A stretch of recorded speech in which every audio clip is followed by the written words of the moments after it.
Hello, welcome you all to the PW nursing wala. कैसे हैं सब? आई होप सब बढ़िया होंगे, मस्त होंगे और पढ़ाई कर रहे होंगे। आज के इस वीडियो में मैं बात करने वाली हूँ all about the NORCET exam. बहुत सारे बच्चों को क्वेरी रहती है कि ये नॉर्सेट का एग्जाम क्या है, नॉर्सेट होता क्या है। हमें एम्स में जॉब करनी है लेकिन पता नहीं कि ये नॉर्सेट का एग्जाम कैसे देना है, कब होता है। तो आज की इस वीडियो में हम सब कुछ नॉर्सेट के बारे में ही बात करने वाले हैं। अगर आप भी जानना चाहते हो कि नॉर्सेट क्या है और इस एग्जाम को हम कैसे देते हैं, इस एग्जाम से हमारी कौन सी जॉब लगती है, कितनी सैलरी होती है, कैसे तैयारी करनी होती है, तो सब कुछ आज की इस वीडियो में हम बात करेंगे। तो सबसे पहले स्टार्ट करते हैं all about the NORCET exam. नॉर्सेट यानी कि ये नॉर्सेट है क्या। सबसे पहले हम देखते हैं नॉर्सेट क्या है, नॉर्सेट का फुल फॉर्म क्या होता है और इसे कौन कौन से ऐसे स्टूडेंट्स हैं जो दे सकते हैं।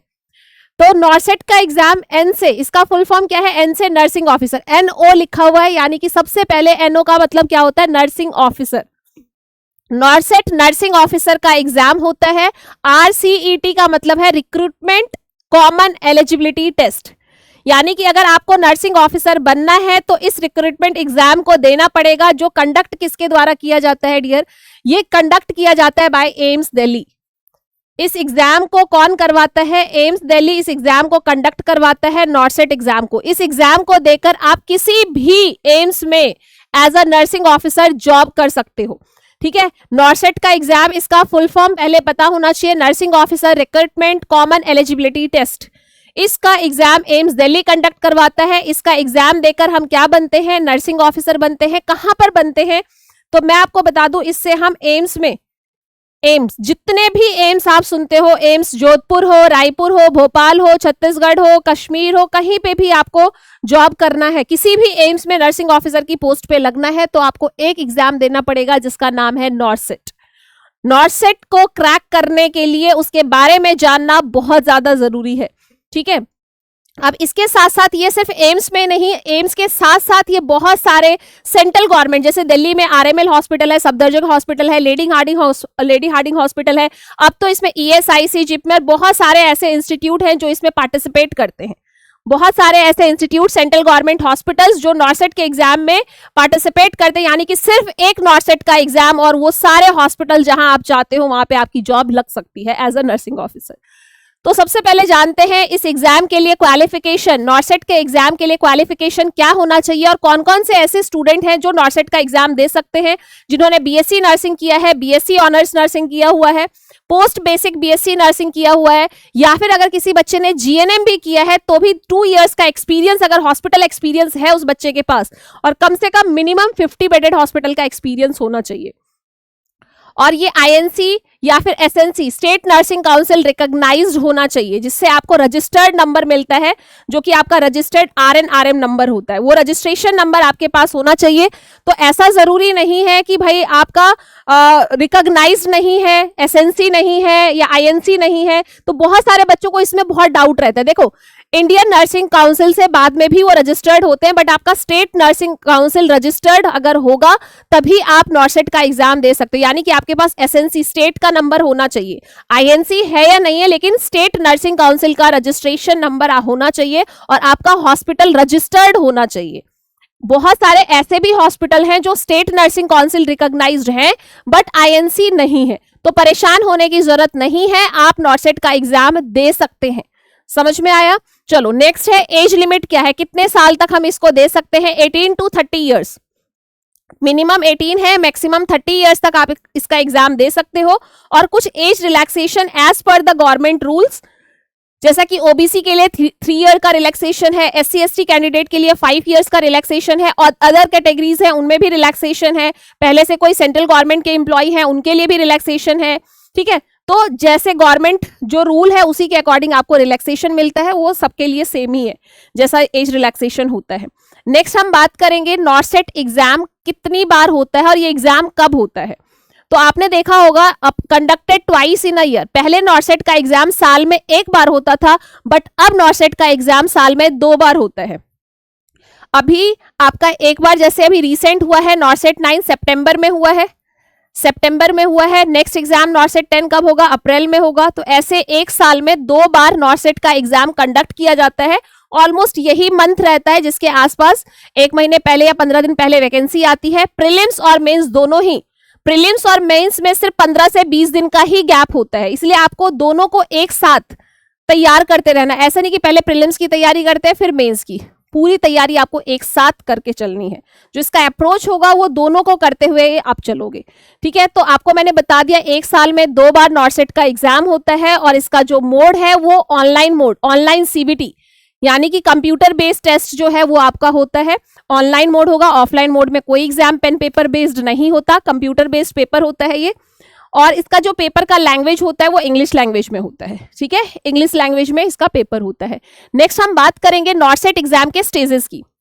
नॉर्सेट एग्जाम एक साल में 2 बार होता है, लेकिन जब एक बार आप नॉर्सेट का फॉर्म फिल करते हो तो आपको 2 स्टेजेस को क्लियर करना है, तभी आप नर्सिंग ऑफिसर बन सकते हो। पहले प्रीलिम्स का एग्जाम होता है, फिर मेंस का एग्जाम होता है, फिर उसके प्रोसेस आगे होते हैं, फिर आपका सिलेक्शन होता है फाइनल, ठीक है। तो स्टेज नंबर 1 है प्रीलिम्स। प्रीलिम्स एक क्वालिफाइंग मार्क्स, जैसे कि जनरल के लिए 50% क्राइटेरिया रखा है, SC ST OBC के लिए अलग 45% क्राइटेरिया रखा है, तो उतना तो कम से कम आपको लाना ही लाना है। और उसके बाद भी ऐसा जरूरी नहीं है कि आपके 50% नंबर आ गए तो आप सेलेक्ट हो जाओगे, मेंस के एग्जाम में बैठोगे, नहीं। मेंस के एग्जाम के लिए कॉल लेटर उन्हीं को मिलता है, जितनी सीट होती है उसके 5 गुना बच्चों को बुलाया जाता है। अगर आप 50% रखते भी हो तो भी हो सकता है कि आपसे ज्यादा बच्चे रख रहे हैं, वहीं पे खत्म हो गया तो आप नहीं बैठ सकते हो मेंस के लिए, ठीक है। तो स्टेज 1 प्रीलिम्स जो कि क्वालिफाइंग मार्क्स, क्वालिफाइंग नेचर का है, यहां से कोई रैंक नहीं बनती है। लेकिन स्टेज 2 जब आप प्रीलिम्स क्वालिफाई करोगे तो आप मेंस का एग्जाम दे सकते हो, और नॉर्सेट मेंस के एग्जाम में आपका रैंक आपका बहुत ज्यादा इंपॉर्टेंट होता है, जिससे आप जो भी चॉइस रखोगे, जिस एम्स में जाना चाहोगे, अच्छी रैंक से आप उस एम्स को ज्वाइन कर सकते हो। तो इसीलिए यहाँ पे रैंक बहुत मैटर करता है, और सीट्स जो हैं वो जितनी भी सीट्स हैं उसके अकॉर्डिंग भी आपका क्राइटेरिया रहता है, ठीक है भाई। चलो, तो व्हाट इज प्रीलिम्स? प्रीलिम्स क्या है, ठीक है। सबसे पहले तो मैम प्रीलिम्स को थोड़ा सा एलैबोरेट करो, प्रीलिम्स के बारे में बताओ, कितने क्वेश्चंस आते हैं। मैंने जैसे यहाँ पे आपको बताया कि ये क्वालिफाइंग मार्क्स का है, इसमें टोटल क्वेश्चंस प्रीलिम्स के एग्जाम में टोटल 100 क्वेश्चंस आते हैं, और उस 100 क्वेश्चंस में 80 नर्सिंग का क्वेश्चन होता है, 20 नॉन नर्सिंग के क्वेश्चंस होते हैं। प्रीलिम्स का ही एक ऐसा एग्जाम है जिसमें नॉन नर्सिंग पूछा जाता है। नर्सिंग के तो 80 क्वेश्चंस है, 20 क्वेश्चंस आपके नॉन नर्सिंग के होते हैं। टोटल मार्क्स 100 मार्क्स का होता है, 100 क्वेश्चन 100 मार्क्स। ड्यूरेशन 90 मिनट्स का टाइम होता है। 100 क्वेश्चंस को करने के लिए आपको 90 मिनट्स दिए जाते हैं, और नेगेटिव मार्किंग आपकी 1/3 होती है, ठीक है। नेगेटिव मार्किंग हर जगह है, तो हमें बहुत ही ध्यान से पेपर को करना होता है। और ये जो पेपर है टोटल 5 सेक्शन में डिवाइडेड होता है। पहले ऐसा नहीं होता था, एक साथ 100 क्वेश्चन आप देख सकते थे, लेकिन अब उसमें भी लिमिट है कि आप 18 मिनट में सिर्फ 20 क्वेश्चंस देख सकते हो, यानी कि इस 100 क्वेश्चंस को 5 सेक्शन में डिवाइड किया गया है, जिसमें हर एक सेक्शन में आप देख सकते हो, मैंने यहाँ पे पैटर्न दिखाया है कि जब आपका प्रीलिम्स का पेपर होगा तो आपके माइंड में पहले से ही क्लियर होगा कि हाँ इस तरह से क्वेश्चंस पूछे जाते हैं। टोटल 5 सेक्शंस होते हैं। सेक्शन 1 20 क्वेश्चंस 18 मिनट्स, ऐसे ही सेक्शन बी 20 क्वेश्चंस खुलेंगे, 18 मिनट्स का टाइम, और 18 मिनट्स बाद ये सेक्शन बंद होकर ऑटोमेटिकली आप 3rd सेक्शन पे आ जाओगे, ठीक है। और एक बार इस सेक्शन पे आ गए तो दोबारा बैक उस सेक्शन पे नहीं जा सकते, ये उसमें टाइमर लगा होता है कि एक बार 18 मिनट्स में आप सिर्फ 20 क्वेश्चन देख सकते हो, और जैसे ही ये टाइम खत्म होगा आप खुद नेक्स्ट सेक्शन पे आ जाओगे। फिर आप दूसरे वाले क्वेश्चंस को रिव्यू नहीं कर पाओगे, उसे रिव्यू करने के लिए सिर्फ 18 मिनट्स का टाइम है। फिर सेक्शन सी 20 क्वेश्चन 18 मिनट्स, फिर ये बंद हो जाएगा 18 मिनट्स में। फिर आपका डी सेक्शन आएगा, उसमें फिर 20 क्वेश्चन आएंगे, फिर 18 मिनट्स का टाइम दिया जाएगा। ऐसे ही ई सेक्शन है 20 क्वेश्चन 18 मिनट्स। तो इस तरह से टोटल 5 सेक्शन प्रीलिम्स के एग्जाम में होते हैं, जिसका पैटर्न मैंने बता दिया, क्योंकि नॉर्सेट को समझना, किसी एग्जाम में बैठने से पहले उसे समझना बहुत ज्यादा जरूरी है। वैसे ही इस एग्जाम के बारे में मैंने आपको बता दिया है, इसको ध्यान में रखना। फिर हम आते हैं कि मेंस का एग्जाम पैटर्न क्या होता है। अब हम प्रीलिम्स में क्वालिफाई हो गए हैं, लिस्ट में हमारा नाम आ गया है, और इतने स्टूडेंट को हमें कॉल लेटर आ गया कि आपको मेंस के लिए बुलाया जा रहा है। तो मेंस के एग्जाम में जब हम बैठते हैं तो टोटल क्वेश्चंस कैसे कितने आते हैं ये भी तो पता होना चाहिए ना, कि मेंस का एग्जाम दे रहे हैं तो मेंस के बारे में पता होना चाहिए। टोटल क्वेश्चन 160 आते हैं, और पूरा 160 के 160 क्वेश्चंस नर्सिंग के होते हैं, ठीक है। टोटल मार्क्स 160 मार्क्स का होता है। ड्यूरेशन 180 मिनट्स का ड्यूरेशन है, ठीक है, यानी कि पूरा 3 घंटे का टाइम आपको 160 क्वेश्चंस को करने के लिए है। यहाँ पे नेगेटिव मार्किंग यहाँ पे भी 1/3 होता है, और यहाँ पे टोटल 4 सेक्शंस होते हैं, और हर एक सेक्शन में 40 क्वेश्चंस दिया जाता है। इसका भी अगर मैं दिखाऊं पैटर्न, तो ये कुछ पैटर्न होता है। वहां 5 सेक्शंस थे, 20 क्वेश्चन का, छोटे छोटे से सेक्शन थे। यहाँ पे थोड़े बड़े सेक्शन है। सेक्शन 1 है 40 क्वेश्चन, 45 मिनट्स का टाइम है। वैसे सेक्शन बी है 40 क्वेश्चन 45 मिनट्स, फिर ये 45 मिनट्स में बंद हो जाएगा। फिर 40 क्वेश्चंस आएंगे, जो सेक्शन सी होगा उसमें फिर 45 मिनट्स का टाइम मिलेगा। और डी सेक्शन है, फिर 40 क्वेश्चन 45 मिनट्स का टाइम मिलेगा। तो ऐसे टोटल 160 क्वेश्चन और 180 मिनट्स का जो टाइम है वो डिवाइडेड होता है हर क्वेश्चन पे। ठीक है, हर सेक्शन पे इतना टाइम दिया जाता है आपको। तो ये पैटर्न है नॉर्सेट के प्रीलिम्स और मेंस का। नॉर्सेट का एग्जाम, उसका क्वालिफिकेशन, उसका एज लिमिट, सब कुछ मैंने आपको बताया है about the NORCET exam. नॉर्सेट exam को देकर ये जो क्वेश्चन सेट होता है या पैटर्न आता है, ये एम्स दिल्ली इस एग्जाम को कंडक्ट करता है, जिससे हम हर एक, जितने भी सेंट्रल गवर्नमेंट इसमें इंक्लूड है, जितने भी एम्स इसमें इंक्लूड है, उसमें हमारी जॉब लगती है एज अ नर्सिंग ऑफिसर। तो मुझे लगता है आप समझ गए होंगे कि what about the NORCET exam, all about the NORCET exam समझ गए होंगे। लेकिन फिर भी आपके मन में आ रहा होगा, मैम मेंस का एक बार सिलेबस बता देते तो अच्छा रहता, राइट? तो मेंस का सिलेबस क्या होता है? मेंस में जो क्वेश्चंस होते हैं वो एमसीक्यू, देखो प्रीलिम्स में भी जो क्वेश्चंस होते हैं, प्रीलिम्स और मेंस दोनों में एमसीक्यू बेस्ड क्वेश्चन आता है। चाहे वो प्रीलिम्स का एग्जाम हो, चाहे वो मेंस का एग्जाम हो, प्रीलिम्स और मेंस दोनों में ही एमसीक्यू बेस्ड क्वेश्चंस पूछे जाते हैं।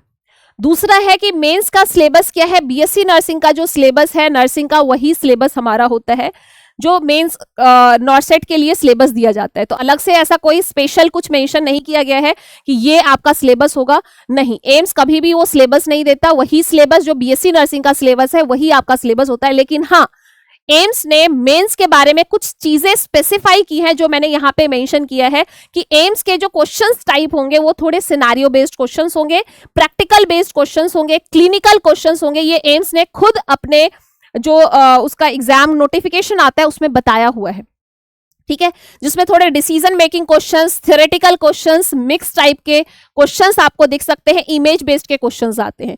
तो मैंने ये भी बताया है कि मेंस के एग्जाम में क्वेश्चंस कैसे आते हैं। अब ये सब देखने के बाद नॉर्सेट समझ में आ गया है। नॉर्सेट का एग्जाम देने के बाद हमारी ज्वाइनिंग तक होने का पूरा प्रोसेस मैंने बताया है, क्योंकि आप सिर्फ इतना सुनते हो प्रीलिम्स और मेंस, इसके आगे कोई डिस्कस नहीं करता। प्रीलिम्स और मेंस का एग्जाम होने के बाद फाइनल लिस्ट में जब हमारा नाम आता है, उसके बाद भी कुछ चीजें होती हैं। चॉइस फिलिंग करनी होती है, आपको पूछा जाता है, एक फॉर्म आता है जिसके अंदर आपको चॉइस फिलिंग करना है। एम्स दिल्ली है, एम्स भोपाल है, आप प्रायोरिटी में कौन से एम्स को रखना चाहते हो, और अपनी रैंक के हिसाब से ही, आपकी रैंक के हिसाब से आपको एम्स जो है वो अलॉट किया जाता है।